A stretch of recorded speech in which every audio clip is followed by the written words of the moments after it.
What's up? Let's make this more professional. Professional. Alright, welcome to my college project on pesticides because it's worth a final grade and I really gotta do it. Let's start it off simple. Pesticides are used in farming, extermination, and home defense. Now I say primarily farming. I got this map here. Alright, look, that's like a third of the US that uses it a bunch for farming. That is a lot. Now, pesticides is kind of a general term. So under pesticides, there's like a couple of subcategories. Here's like 3 of them. We've got fungicides, herbicides, and insecticides.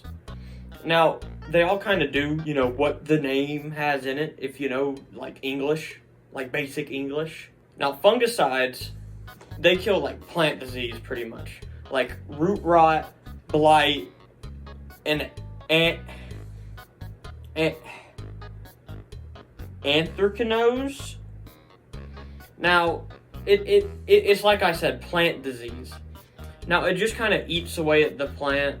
Like, it's like if a human gets infected, it just makes it feel bad, and then the plant kind of withers away and dies. Then we got herbicides, which kill something pretty much everyone hates. Weeds, then nightshade, and rhododendron. And weeds, they don't really need that much introduction. Your mom hates pulling them out of her garden. You've probably helped her pull them out. Weeds. Now, nightshade, it's kind of like a weed-ish. It's a plant that if eaten by like an animal or something, it just causes a whole bunch of issues. Big one being it's poisonous, which causes a lot of problems all in here. And then rhododendron, it's pretty much basically a weed too. It grows, sucks up the nutrients for all the plants that you want to grow, and it grows itself and the other plants die off. Then you have insecticides that kill things like a locust, rootworm, and stink bugs. Now locust, it's basically a grasshopper, and they just go around eating up plants, killing them. It just flies around from plant field to plant field, a real pain in farmers' behind. And rootworm, it's a little worm underground that, lo and behold, English here, the name implies that it eats the root, which is what it does. And stink bugs eat the leaves of a plant, which can make it not feel great because it's such a stinky bug, and then it withers away and dies. Now, like the picture I showed earlier, farming has been a cornerstone of America for a long time, like since the nation's founding. And it was here before the nation's founding with the Native Americans. And it still continues to be a huge thing with all these advancements, one of the big ones being pesticides. And pesticides are used all over America. This graph shows that 500 million pounds were used in 2008 alone.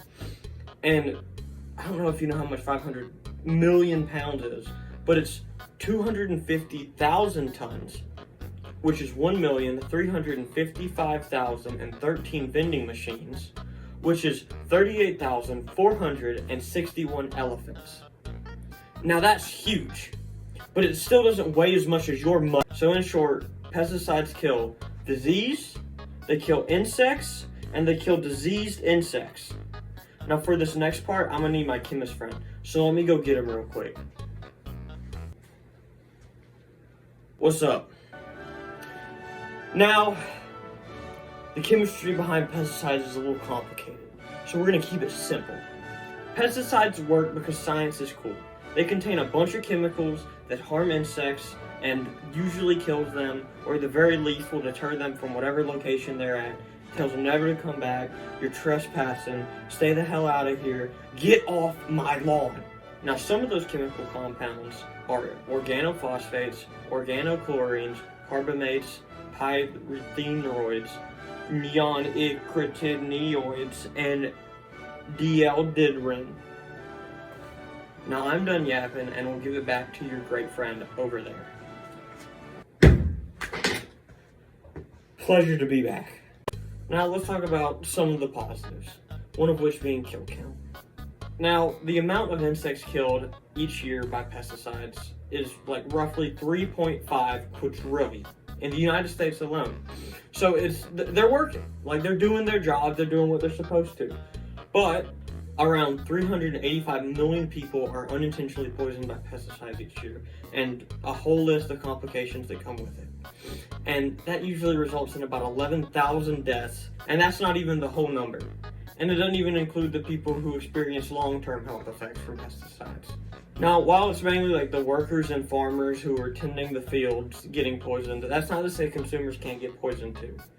And the effects of pesticide poison are many.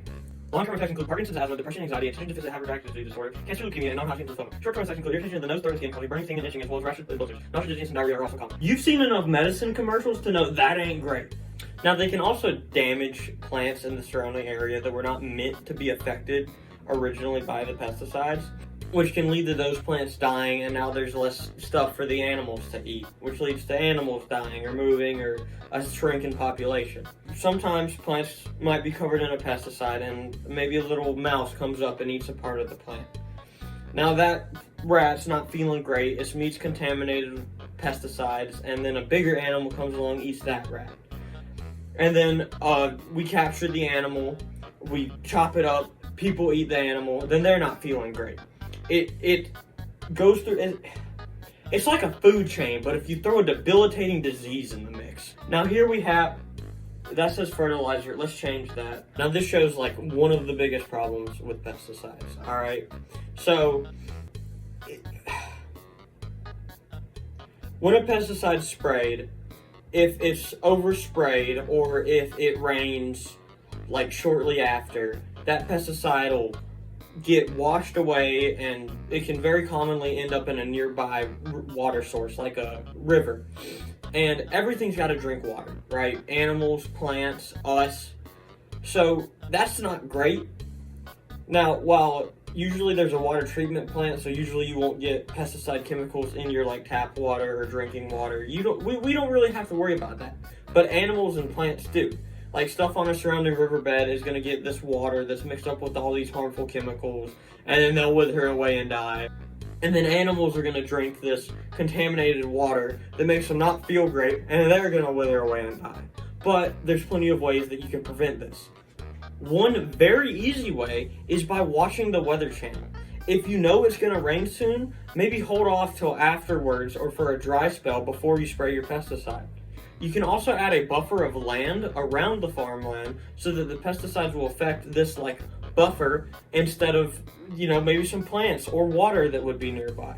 Like imagine if you took this diagram where between this first plot of land and this river, you just spread it apart, which makes it way more difficult for like that pesticide runoff to get over there.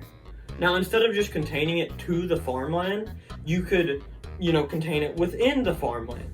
Like if you put mulch in between the plants to absorb some of the pesticides like a sponge, then it doesn't get infected into anything you don't want, and it just affects the plant, and then it gets soaked up into the mulch. Another thing you could do is use cloth crop covers, which are reusable. Though it doesn't always have to be cloth. You could do like maybe some form of plastic or a tarp or who knows. Now, they're very effective since they keep all pests out. Like usually something's not going to get through there unless it goes underground. So that's really the only thing you got to worry about. But they also allow light and moisture into the plants through the whatever it is, if it's cloth. Now there's one last way you can deal with like harmful plants, bugs, without having to use pesticides, just negating them fully. And that's to get physical. Get in there, pull those things, squash those